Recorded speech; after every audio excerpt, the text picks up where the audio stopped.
Now, in today's episode, we're going to dive deep into the critical aspects of managing stress and building resilience in the high-stakes world of first response. Every day, as first responders, we navigate a landscape filled with unique stressors, traumatic events, relentless pressure, and the demands of balancing personal and professional lives. But how do we recognize these stressors, right? How do we address them before they escalate? And how do we cultivate the resilience needed to thrive both on and off duty? Well, we'll start by uncovering the specific stressors you may face and offer some actionable strategies for early intervention. And then I'm going to explore resilience techniques, from mindfulness practices to effective coping mechanisms, which have been designed to enhance your ability to handle these stress. And then we'll tackle the challenges of achieving a healthy work-life balance. Because taking care of yourself is just as important as taking care of others.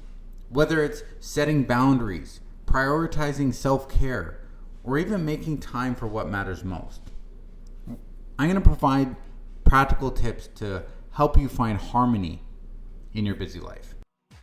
Welcome to Shields Down, Healing for First Responders, the podcast supporting those on the front lines as they navigate PTSD and trauma. Each episode brings stories of resilience, expert insights, and tools for recovery, offering hope and a path forward. So put your shield down, reclaim your strength, and remember, you're not alone. So first of all, let's talk about recognizing and addressing your stressors. Right, as first responders, we face stressors daily, including exposure to trauma, high pressure situations, long hours, and unpredictable environments. And these stressors can impact mental and emotional well-being significantly. What are some common stressors that we all, or some, can affect us? Exposure trauma, right? Witnessing or responding to a traumatic event. What about high pressure situations? Decision making under stress. Long hours, shift work, right? This really affects just our physical and mental health. Unpredictable environments. As first responders, we're always going into situations that we don't know what's truly going on. Workload pressures, right? We all have high expectations and responsibilities. Managing multiple tasks and demands. What about sleep deprivation? I know when I work graveyard shifts, it's hard for me to get that 8 hours of sleep after that shift that's really needed. What about balancing personal and professional responsibilities? Right? Challenges to maintain relationships that you don't work with, and even implementing self-care into your life. So when you can begin to recognize these unique stressors that we face as first responders, we can do that through several reasons. And it's important to do for several reasons, right? Enhance self-awareness. Identifying specific stressors in your life are going to help you understand that your triggers and emotional responses, and it's going to foster a greater self-awareness. This knowledge can really empower you to take proactive steps towards managing stress. Also, creative, effective coping mechanisms and strategies, right? By pinpointing these stressors, such as witnessing traumatic events or sleep deprivation, you can really develop some tailored coping strategies for you. Right? There's no cookie cutter program for PTSD. I have programs and I'm creating programs, but it's not going to be like, this is what you have to do. It's just suggestions, because there's no cookie cutter program. It's like, if you do this and this and this, you will get over your post-traumatic stress disorder. It doesn't work like that with us. As people who are living with post-traumatic stress, we have to learn what works for us. What about improving your mental health? Addressing specific stressors can significantly reduce symptoms of anxiety, depression, and even PTSD. And that's what I want to show you here, right? Supportive work environments where colleagues share experiences and coping strategies, where you can understand and talk freely about what you're doing, reducing that stigma around talking about mental health. What about creating that work-life balance? Work takes a big chunk of our life up. But when we can recognize the impact of those long hours and personal life balance, this can really encourage us as first responders to prioritize our self-care and establish boundaries. And then you can also create preventative measures, right? Identifying stressors, enabling yourself to implement these preventative measures, such as a mental health day or wellness programs that can really help people or yourself, but you have to get yourself involved in them. By understanding and addressing your stressors, as first responders, we can better navigate through the demanding roles while maintaining our mental and emotional health. So what are some strategies that people can use as yourself for addressing your stressors proactively? Right? Do regular debrief sessions. Right? You can do this as yourself or as a team to create that specific space for yourself or for others to really process events after critical incidents. I know at my work, they bring in a critical incident stress management team to help us talk about it and say, I'm here if you need. Most people say no because there's such that stigma still, but I definitely hope and trust that over time people are going to take responsibility and understand and get themselves through this process. Right? What about promoting self-care practices within yourself or within others? Right? Things like physical self-care. My friends, I encourage you to have a regular exercise routine. Right? This reduces stress alone and it improves mood. It can include either doing it as a team or by yourself. Having important sleep hygiene and healthy eating. I know that as first responders, it's hard for us to always have meals because sometimes we're out on the go or doing whatever, but really try to prioritize things like that. Having a supportive work environment. Like I said, you want to promote that culture of openness where we can really discuss what we're going through, how we're feeling, and really normalize and encourage this. But it takes you. It takes you to be able to make that step within your life. What about stress management techniques, right? There's workshops out there. There's for mindfulness techniques. YouTube's full of them. Of things that you can do during high stress situations or even your downtime. Like I just said, physical activity. Get something, create something in your daily routine. And then if you're at a point, seek support. Know that there's a place that we all need help. We all need to get to that place where it's like, okay, I need help now. I need to talk to somebody. And be that advocate. Be that for somebody else that needs it. Right? Advocate for policies that prioritize mental health in training. That promote that regular mental health assessments within yourself. And now by implementing these little strategies, these 5 strategies I suggested, we can better manage stress proactively. And we can enhance our resilience and our overall health while on the job. That's what it's all about, my friends. Now, the second point I want to talk to is developing resilience strategies.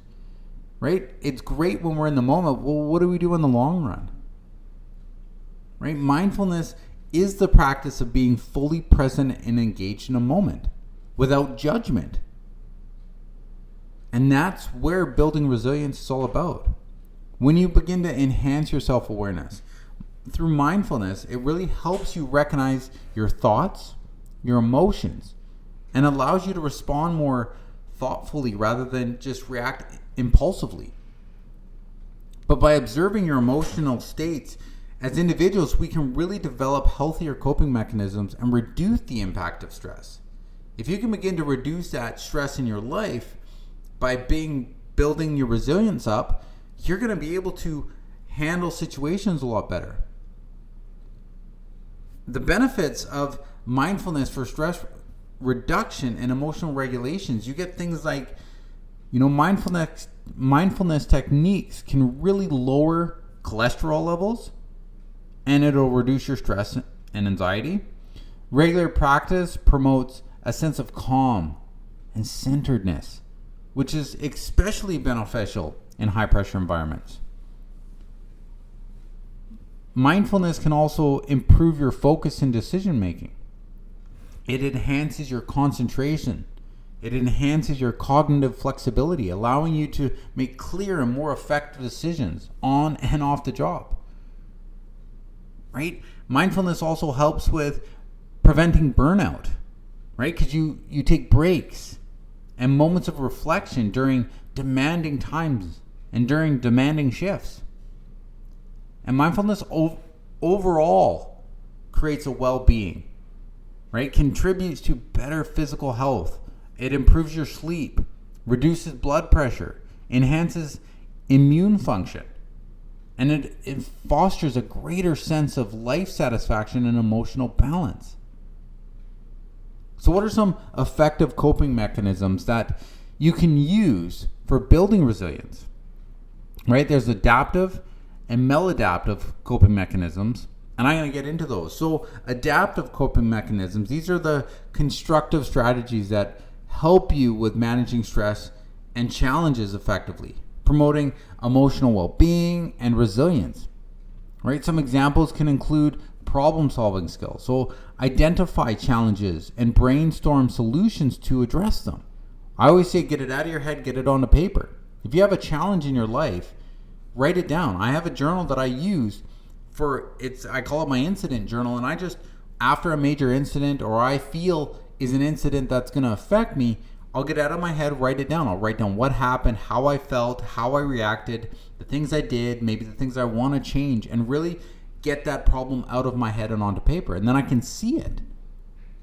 And this has always helped me kind of overcome these challenges. I also walk, right? I also do physical activity as soon as I can after the incident.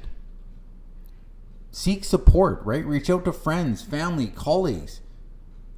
Don't be part of the stigma, my friends. And another thing is just to maintain a positive outlook, right? Focus on gratitude, positive affirmations, reframing negative thoughts into constructive perspectives. These are different things that you can do to really begin to enhance and change your lifestyle. And maladaptive coping mechanisms, now these are ineffective strategies. They may provide temporary relief, but can go long-term negative consequences. Things like avoidance, right? You ignore the problem, or you procrastinate in treating it. Substance abuse, overeating, undereating, right? Using food as a coping mechanism. These are not positive things to do. So what are some practical tips for integrating adaptive coping mechanisms into your life? Well, I got 4 here. So first, do daily reflection time, right? Set a time, 10 to 15 minutes each day for reflection, right? I know some people, I don't have 10 to 15. Sure you do, right? Pull the car over if you're at work, whatever. You always can find 10 to 15 minutes. Use this time to evaluate your challenges and identify potential solutions. Take the time. This is so important, my friends. The second thing is to build that support network. Have friends that aren't within the organization. Make a list. Write down trusted individuals that you can reach out to whenever you need support. Add me to your list, my friends. My email is always in the description of the podcast. Reach out to me. Tell me what's going on. I'll give you the best advice that I can. Make it anonymous. You don't have to change your email, create an email. It doesn't matter. I don't know you from anything. But I'm there for you. I'm here to help you get to your next level of your life. Practice gratitude. We always focus on so much negative in our life, but we always have things that we're grateful for. So during this 10 to 15 minutes of reflection time, write down 3 things that you're really grateful for each day. This can really shift your mindset into a more positive outlook, right? You have a roof over your head. You have food you can eat. You have money in the account, right? There's always things that we can look for in our lives. And then do activities. Number 4 is to develop problem-solving skills, which we all have, but encourage activities that enhance, right? Do things like puzzles, strategic games, group discussions, right? These will help sharpen that analytical skills, and they'll improve your confidence when you have challenges. For example, as a law enforcement, we sometimes lose people in our lives. Personally, I lost my son, 16 months old, to cancer years ago. It's been 13 years, but I've worked through that, right?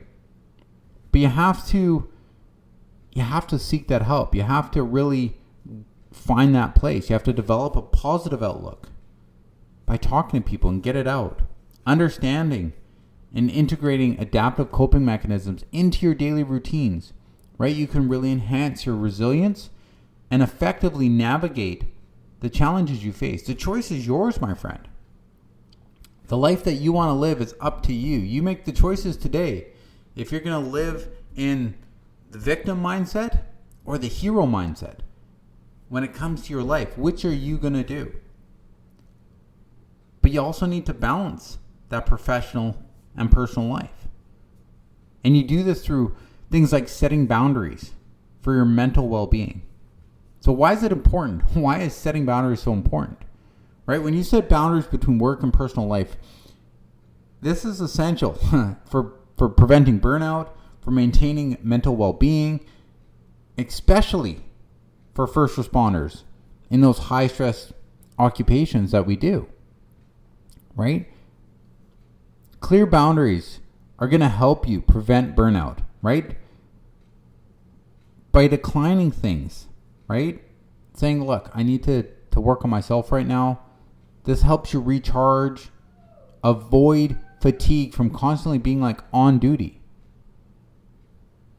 What about maintaining your mental health, right? When you have boundaries, this provides space for self-care, allowing time for you to relax, to have hobbies, social interactions, things like that. What about enhanced focus? Right? When you have clear boundaries, it really helps you to concentrate on work tasks during the hours, and then when you're not there, during your personal life. So here are 6, and I know I'm throwing a lot at you today during this episode, but I really want you to really work at this for the next 12 months. For the next year, I'm going to be firing at all these different things and write them down, understand them, listen to these again. So here are 5 practical tips for setting these boundaries. First, set specific work hours. We all know when we're work, right? If you don't need the overtime, don't work the overtime, right? Try to work your day into whatever hours you're working. If you're not at work, turn off your email. Turn off whatever connects you to the job. Communicate expectations, right? Clearly articulate your boundaries to your colleagues, to your supervisors. Let them know when you're available for work and let them know when you're not. Create a dedicated workspace, right? If you have to work at home, I know that sometimes investigators and, different people like that have to work from home. Have a workspace in your house that says, okay, this is where I separate my work from my personal life. When you're working 12, 16-hour days, schedule breaks, right? Incorporate regular breaks into your workday.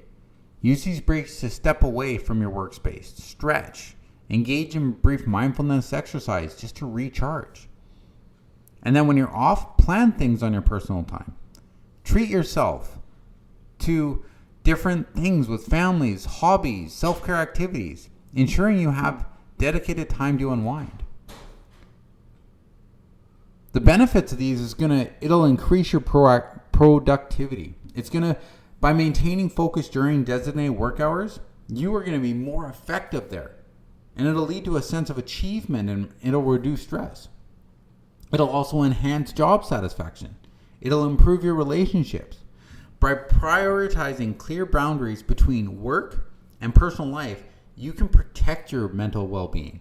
You can enhance your proactivity and your productivity. And you can cultivate a more fulfilling life, both at work and outside of it. So finally today, I want to give you a little exercise to do that you can begin to create that healthy work-life balance, right? So I want you to be able to identify and implement these strategies for achieving that healthy work-life balance. Focus on setting boundaries, prioritizing self-care, and making time for personal interests and relationships. So the first thing you want to do is to reflect on your current balance. Okay, take a moment to assess your current work-life balance. On a scale of 1 to 10, how satisfied are you with it? Right? Consider your workload, stress level, time spent on personal activities and relationships. Number 2 is to identify these boundaries. Right? List the areas in your life where you struggle to set boundaries between work and personal life.